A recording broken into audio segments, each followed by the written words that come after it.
Ya, puji Tuhan, terima kasih.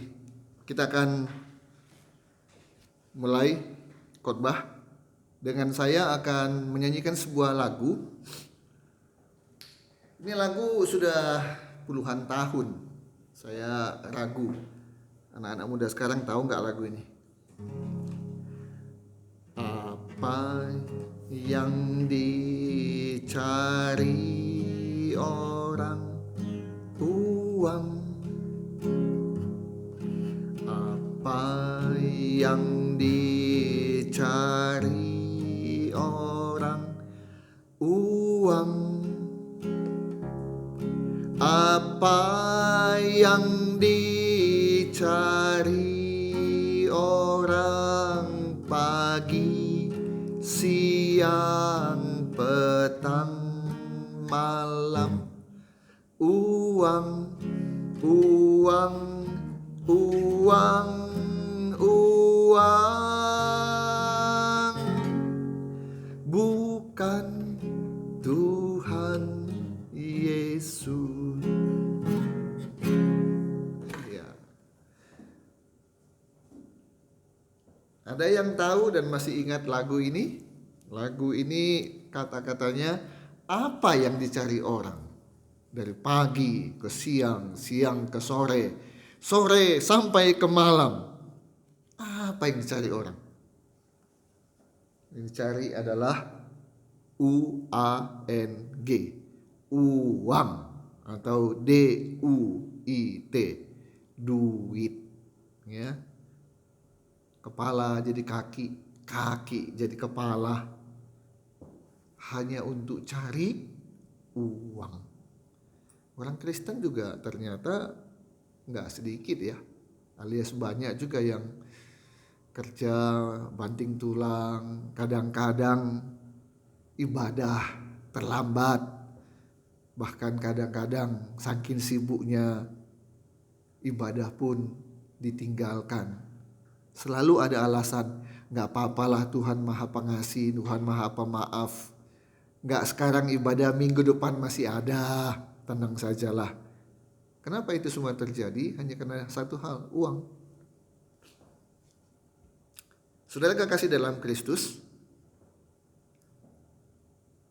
ada pendapat, ada pengajaran yang mengatakan bahwa orang Kristen itu pasti berhasil, pasti kaya, pasti sukses.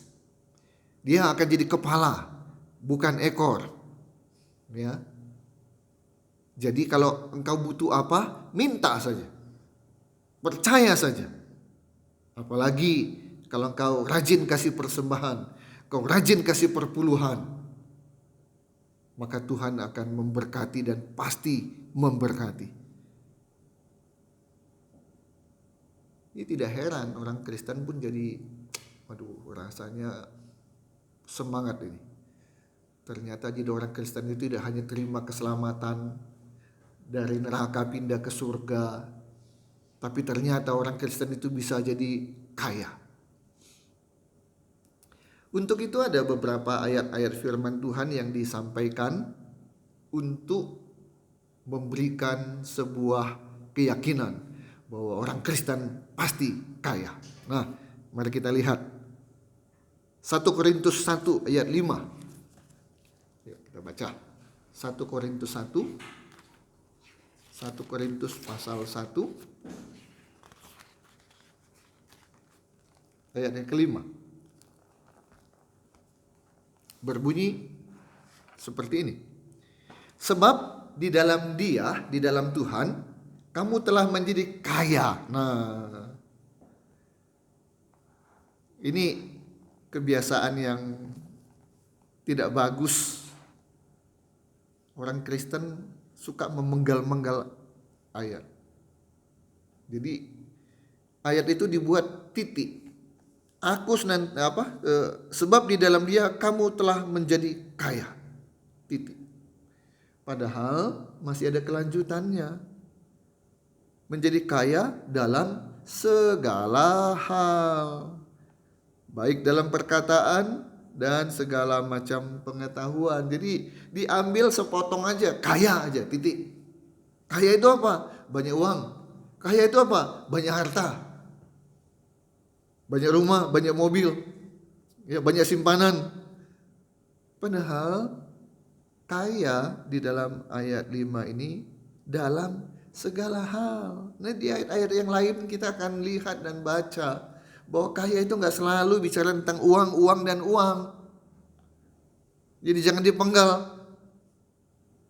Kita baca lagi 2 Korintus 8 ayat 9. 2 Korintus 8 ayat 9.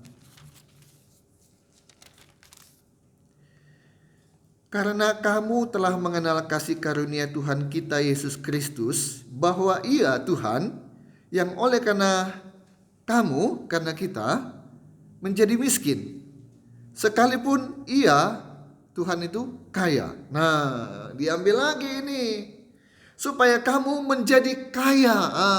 Pokoknya dipotong aja, diambil aja mana yang dianggap.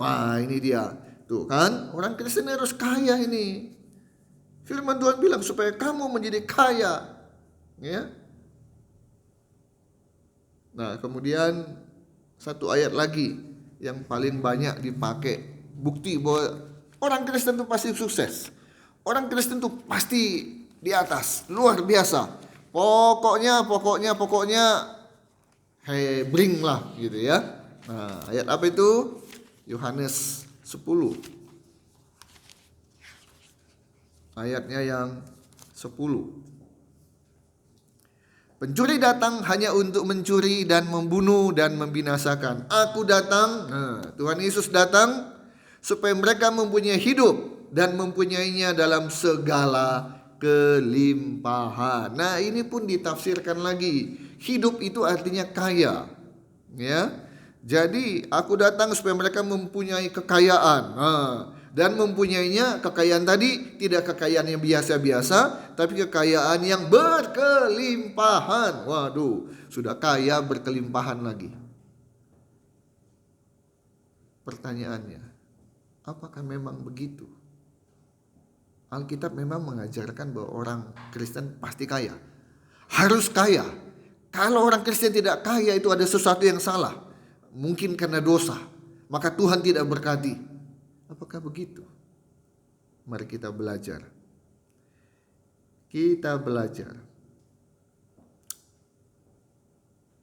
Doa Bapa kami yang diajarkan oleh Tuhan Yesus, bagaimana bunyinya? Bapa kami yang ada dalam surga, dikuduskanlah namamu, datanglah kerajaanmu, jadilah kehendak-mu di bumi seperti di surga. Terus, berikanlah kami setiap hari makanan kami yang berlebihan. Begitu? Makanan kami yang berkelimpahan. Begitu? Apa? Secukupnya. Tuhan mengajarkan dengan doa yang diajarkan pada kita bahwa rezeki itu, makanan itu secukupnya. Bukan yang berkelebihan, bukan yang berkelimpahan, tapi secukupnya. Lah kalau Tuhan sudah mengajarkan secukupnya, kenapa kita cari yang berkelebihan dan berkelimpahan? Tuhan Yesus selalu memberikan contoh dan keteladanan. Contoh dalam berdoa. Pagi-pagi benar, itu harus kita contoh. Ya. Mengasihi, Tuhan kasih contoh. Bahkan nyawanya dia serahkan, Tuhan kasih contoh. Nah, sekarang dalam hal kekayaan, apa yang Tuhan kasih contoh? Kalau Tuhan mau dia menjadi orang kaya di dunia, bisa nggak? Bisa, sangat bisa. Tapi apa yang terjadi dengan kehidupan Tuhan Yesus? Tukang kayu. Tidak pernah di Alkitab dituliskan Tuhan Yesus hidupnya penuh dengan harta, benda, kekayaan dan sebagainya. Untuk bayar pajak aja dia suruh muridnya, ayo tangkap ikan. Nanti di sana ada uang itu bayar. Nggak pernah tuh kita belajar Alkitab, baca Alkitab. Tuhan Yesus selama hidupnya adalah orang yang kaya raya. Sakius ditulis orang kaya, itu tertulis. Tapi Tuhan tidak. Nah kemudian Tuhan ketika memanggil 12 orang muridnya, harusnya itu sebagai contoh. Lihat tuh, orang yang menjadi murid Yesus, dipanggil oleh Yesus, bersama dengan Yesus, kaya. Harusnya begitu. Tapi apa yang terjadi? Kita baca Alkitab, apakah 12 murid Yesus semua adalah kaya raya? Apakah mereka adalah konglomerat? Dan karena itulah, jangan takut kalau jadi murid Yesus. Karena 12 orang itu semuanya sukses, semuanya kaya raya. Begitu? Tidak. Tidak, mereka tetap orang-orang yang sederhana. Tapi soal iman, ya, soal pelayanan,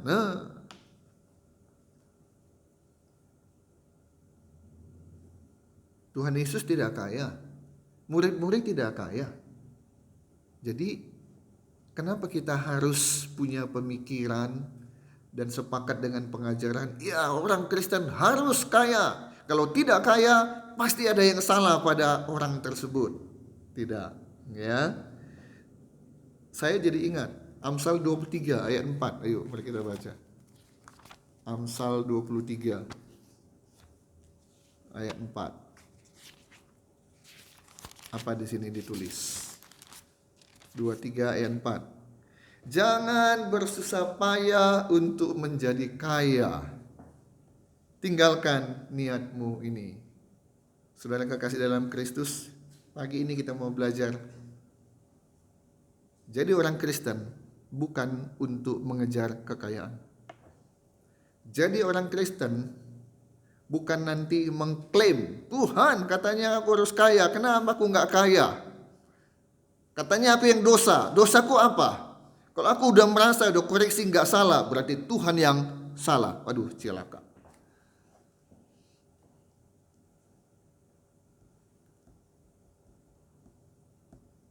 Kita ubah pemahaman kita.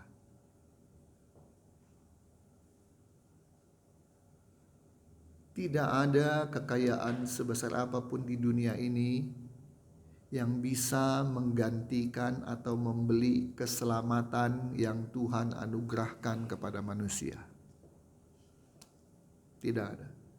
Kumpulkan seluruh uang yang ada di dunia dan pakai itu untuk membeli keselamatan, tidak bisa. Karena keselamatan adalah anugerah. Jadi bagaimana kita kalau begitu sebagai orang Kristen? Apakah dengan itu berarti orang Kristen harus miskin? Apakah berarti orang Kristen tidak boleh jadi orang kaya? Tidak. Mau jadi kaya atau tidak, itu bukan tujuan kita sebagai anak-anak Tuhan, sebagai orang Kristen. Tidak. Kalau jadi kaya, puji Tuhan, itu adalah kemurahan Tuhan di dalam hidup kita. Puji Tuhan. Tapi jangan sekali-kali hidup kita ini seperti kata lagu tadi, pagi, siang, petang, malam hanya untuk cari uang, cari uang, cari uang. Mikir bagaimana untuk dapat uang, banyak uang, bekerja untuk uang. Stop. Ubah. Pikirkan dari hari ke hari, waktu ke waktu, bagaimana kita hidup menyenangkan hati Tuhan. Itu jauh lebih penting daripada memikirkan bagaimana caranya menjadi kaya. Sebab sudah terbukti banyak juga orang kaya ternyata tidak bahagia. Memang, ayo buka Lukas 16 ayat 19. Memang, ya, di Lukas 16 ayat 19 ada ayat yang berbunyi begini. Lukas 16 ayat 19. Ada seorang kaya yang selalu berpakaian jubah ungu, jubah yang bagus dan pasti mahal, dan kain halus, dan setiap hari ia bersukaria dalam kemewahan. Jadi memang ini manusia gitu ya, ada otak, ada pikiran, ada mata bisa ngelihat, ada telinga bisa dengar. Nah, apalagi kalau lihat TV, lihat sinetron, aduh itu pamer kemewahan. Lihat tetangga kiri kanan muka belakang. Memang kalau orang punya uang itu memang bukan lagi enak tapi enak gitu ya. Bisa beli ini, bisa beli itu, bisa pergi ke sana, bisa pergi ke sini. Waduh. Jadi orang terobsesi. Kaya, kaya dan kaya. Padahal ya, apakah memang orang kaya itu pasti hidupnya bahagia? Belum tentu, ya. Belum tentu. Ada contoh-contoh banyak di Alkitab. Orang kaya masuk neraka. Itu Lazarus dan orang kaya, ya. Lazarus yang miskin ada di pangkuan Bapak Abraham, sementara orang kaya ada di api, ya. Jadi puji Tuhan kalau Tuhan buat kita jadi kaya. Puji Tuhan, ya. Dan gunakan kekayaan kita untuk kemuliaan nama Tuhan. Jangan untuk diri sendiri saja, ya.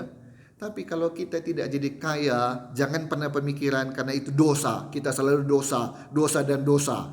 Atau kalau kita hidup benar, berusaha hidup benar, hidup suci, dan kemudian kalau juga tidak kaya, itu mulai menyalahkan Tuhan. Jangan, ya, jangan, ya. Jadi apa yang harus kita lakukan, saudara kekasih dalam Kristus? Miliki pemahaman yang benar.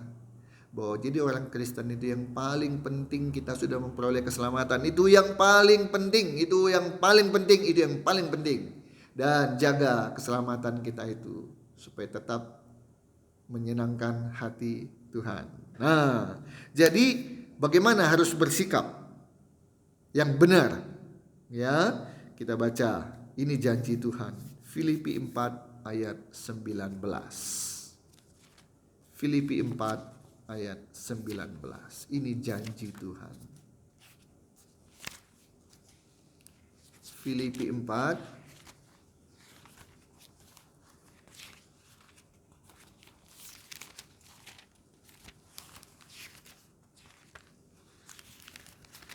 ayat 19.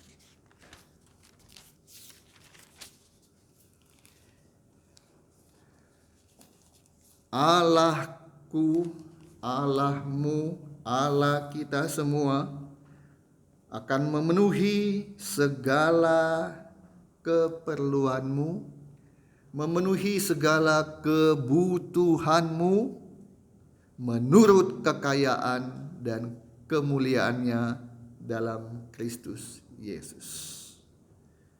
Ada dua hal yang kita tangkap dari Filipi 4 ayat 19. Allah akan memenuhi, Allah akan memberi sesuai dengan keperluan, sesuai dengan kebutuhan, bukan sesuai dengan keinginan kita. Ini janji Tuhan. Jadi kita hidup di dunia butuh ini, butuh itu. Kalau itu memang kebutuhan kita, minta, yakin. Sesuai dengan firman Tuhan Filipi 4 ayat 19. Tuhan yang akan menyediakannya bagi kita.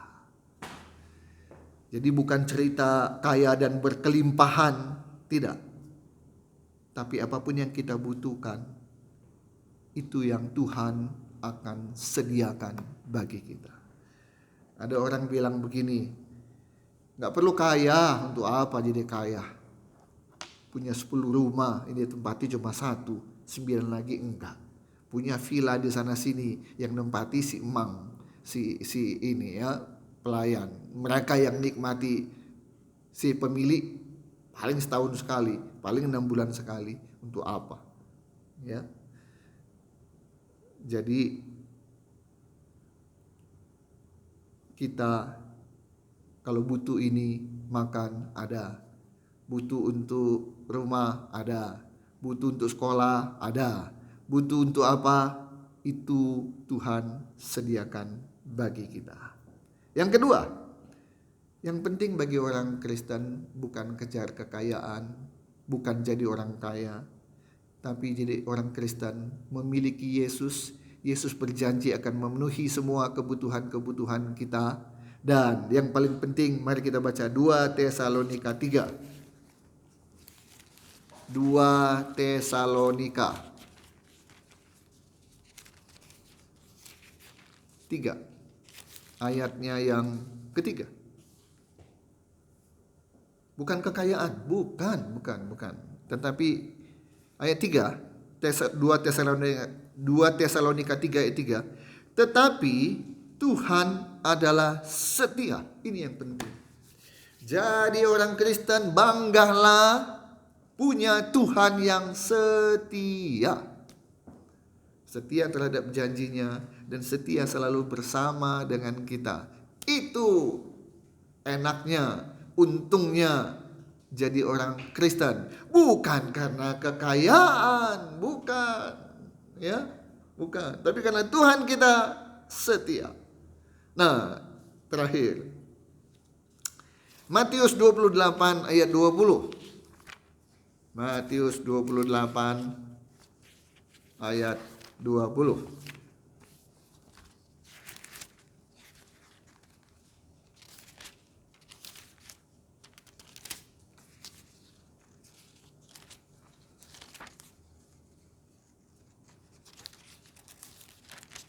Oke. Dan ajarlah mereka melakukan segala sesuatu yang telah Kuperintahkan kepadamu. Dan ketahuilah, Aku, Yesus, menyertai kamu, menyertai saya, menyertai saudara, menyertai kita senantiasa sampai kapan? Kepada akhir zaman. Penyertaan Tuhan itu yang penting, itu jaminan kita sebagai orang Kristen. Bukan jaminan kaya. Kekayaan gak menjamin. Dengan kekayaan gak bisa jadi sembuh. Gak bisa. Ya, ada orang yang sakit, dokter bilang sudah stadium 4, ya tinggal waktu. Orang ini bilang, dokter saya orang kaya, setengah kekayaan saya berikan pada dokter, asal dokter bisa sembuhkan saya. Dokter bilang apa? Pak, jangankan setengah dari kekayaan Bapak, semua kekayaan Bapak berikan pada saya nggak bisa menyembuhkan Bapak. Nggak bisa, karena penyakit Bapak sudah demikian rupa, tinggal tunggu waktu. Nah, dokter umumnya pernah sering bilang begini, Bapak berdoalah, minta mujizat dari Tuhan. Nah, itu mujizat itu pakai bayar uang nggak? Enggak, gratis, asal punya iman. Ya, jadi saudara-saudara dalam Kristus, mari kita ubah pemahaman kita. Walaupun pernah mendengar dan pernah terpengaruh, jadi orang Kristen itu pasti kaya, pasti sukses, pasti lancar, pasti berhasil dan sebagainya. Tidak, ya. Tuhan mengajarkan yang berkecukupan, dan itu dia janjikan, Aku akan memenuhi semua kebutuhanmu, keperluanmu, mencukupi.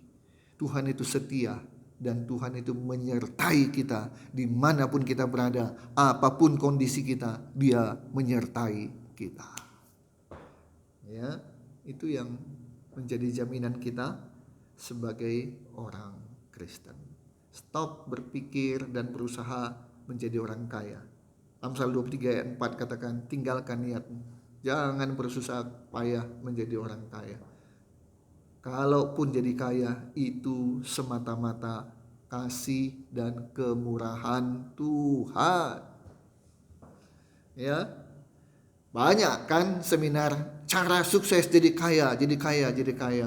Kalau memang itu semudah itu, mungkin setengah dari penduduk dunia ini udah kaya semua.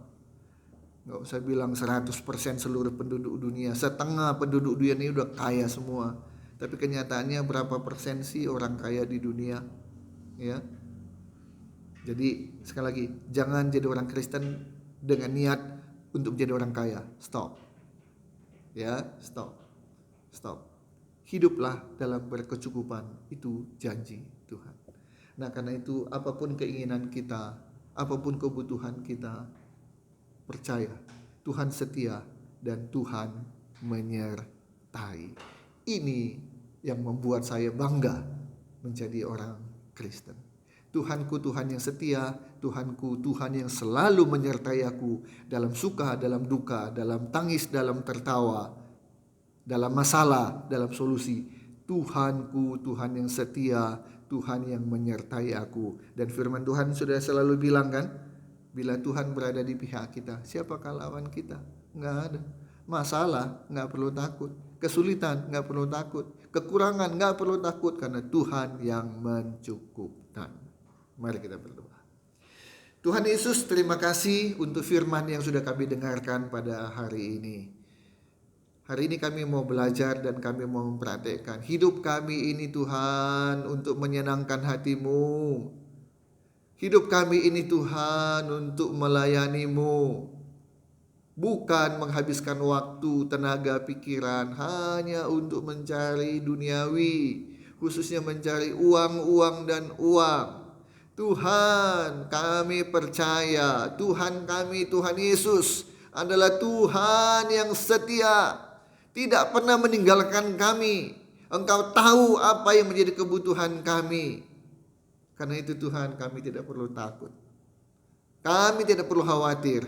Kami jalani hari demi hari kehidupan kami di dunia. Nomor satu, menyenangkan hati Tuhan. Yang kedua, semua kebutuhan kami percaya Tuhan yang mencukupkan. Oh, puji Tuhan, puji Tuhan, puji Tuhan.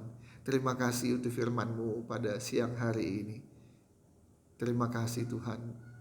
Kami jalani hari kami bersama dengan Yesus.